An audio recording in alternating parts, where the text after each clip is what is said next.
nación entera. Cómo un Estado paria como Israel violenta la legislación internacional sin importarle absolutamente, sin que tenga consecuencias, mientras yo estoy dando pláticas para tratar de explicar lo que es el sionismo. No puedo, ya no. Rebasé todos mis límites, créanmelos, no puedo.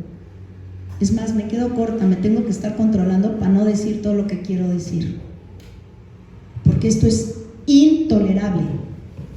No sé si se acuerdan cuando el ejército, la Fuerza Aérea Israelí, bombardeó el hospital de Al-Shifa en Gaza.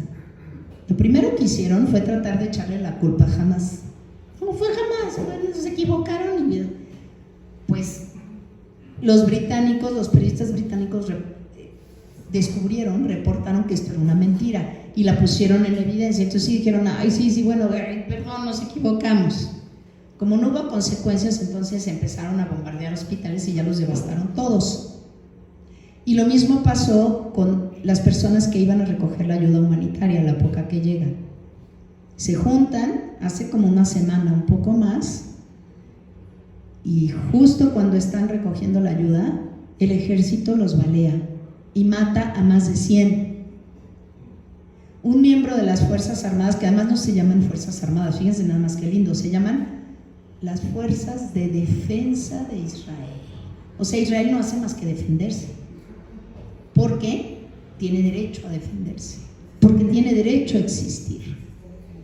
Pero se le olvida que de acuerdo a la legislación internacional tiene derecho a defenderse los oprimidos, no los opresores, ¿no? Porque este argumento del derecho a defenderse lo han usado todo mundo, los alemanes en Namibia, eso se les olvida, a los alemanes también se les olvida que cometieron un genocidio en Namibia en 1906 y mataron en pocos días a más de 70,000 personas de 2 etnias de Namibia.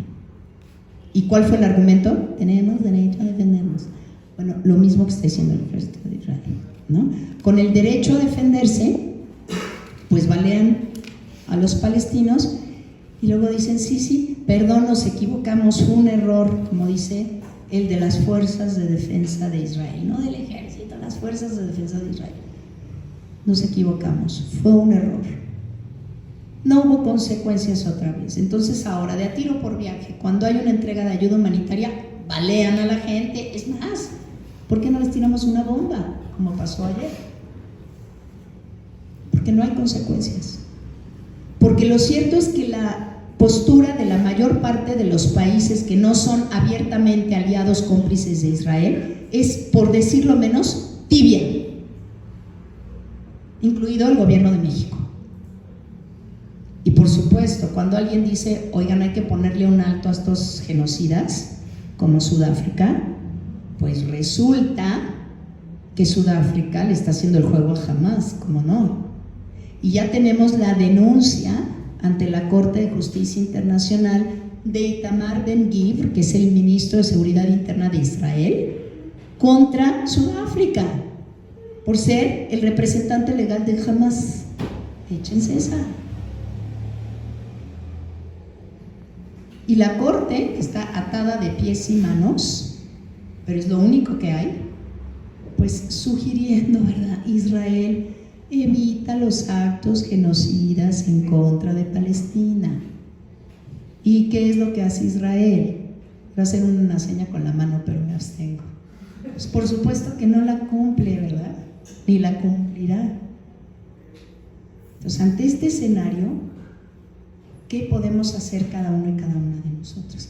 Si me haces favor, nada más vamos a ver unas imágenes rápido. Este es el famoso Balfour y su dichosa declaración. Esto es lo que da sustento legitimador a la fundación del Estado de Israel. Esta caca de declaración, perdón que lo diga así. La siguiente, por favor. Aquí tenemos a David Ben Gurión joven, cuando era todavía David Grun, y al David Ben Gurión, fundador del Estado de Israel. La siguiente, por favor. Y el 14 de mayo de 1948, la fundación del Estado de Israel, David Ben Gurión la lee en hebreo con un acento polaco marcadísimo, pero la lee en hebreo, y la fotografía de Theodor Herzl, obviamente, ahí que se considera como el padre de Israel. La siguiente. Y aquí obviamente Herzl, el timbre alusivo y una pintura. La siguiente. Y este es en gran medida el responsable de la política sionista actual.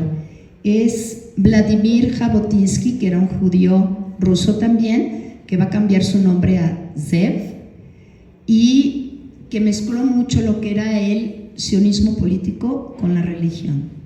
Un hombre absolutamente radical que estaba convencido de que para que Israel pudiera existir tenía que vaciar Palestina de palestinos. La siguiente, por favor. Este es uno de mis héroes, Martin Buber. Él fue un entusiasta partidario de las migraciones de judíos a Israel, pero nunca del establecimiento de un Estado judío. Primero lo que decía es, en esa región, el Estado-nación europeo no tiene cabida. Es una invención de Occidente y se debe de quedar en Occidente. Aquí lo que funciona históricamente es una confederación de naciones. Entonces hagamos un acuerdo con los palestinos y logremos que haya migrantes judíos que estén dispuestos a adaptarse a la vida de los semitas y que hablen árabe, que aprendan árabe, no hebreo. Y de hecho, cuando él empieza a ver este horror de las migraciones masivas a Israel, creo que fue el cuarto Congreso Sionista en 1929, en agosto de 1929, dice: cuidémonos de hacer con otros lo que nos están haciendo a nosotros. Por supuesto, nadie le hizo caso a Martin Buber. La siguiente. Esta es también una de mis heroínas judía también, Hannah Arendt, judía alemana, que tiene obras maravillosas, maravillosas, yo se las recomiendo ampliamente, pero una en especial que tendríamos que retomar en este momento quienes queremos entender mejor lo que está pasando, que se llama Eichmann en Jerusalén, o la banalidad del mal. Lo que vamos a ver actualmente con los soldados judíos, pero no solo con ellos, los soldados sionistas, es la banalización del mal.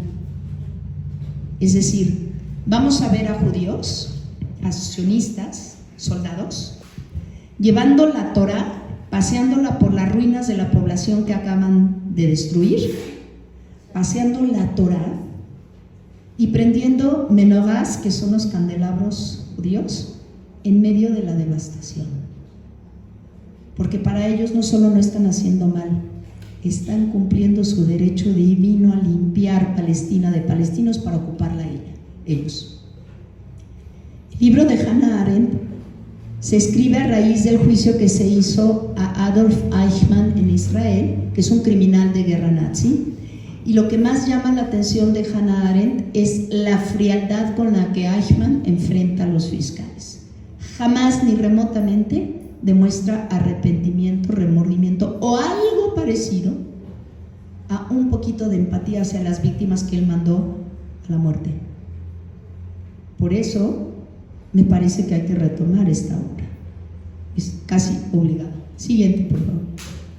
Y aquí, para que nos demos una idea, tradicionalmente se cree que el Medio Oriente es esta región que conocemos de Siria, Líbano, Jordania y lo que es la Palestina histórica, pero es un territorio que abarca mucho más espacio geográfico y que incluye el norte de África, obviamente la península arábiga, que de ahí es de donde salen todos los grupos semitas, justamente de la península arábiga, y hasta Pakistán, porque se comparten patrones, historias, paradigmas culturales que la hacen un área cultural más extensa de lo que tradicionalmente se había definido. La siguiente, por favor.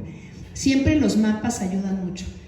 Este está medio cortadito, pero si lo bajas podemos ir recorriendo. Es lo que es la Palestina histórica. Con esto que se ve está bien. La ciudad de Tel Aviv, que no existía a principios del siglo XX, se funda en 1906 y es el orgullo de Theodor Herzl. Theodor Herzl está tan contento con Tel Aviv que llega a decir que ni París, ni Berlín, ni Londres tiene nada que envidiarle a Tel Aviv porque es una ciudad absolutamente occidental.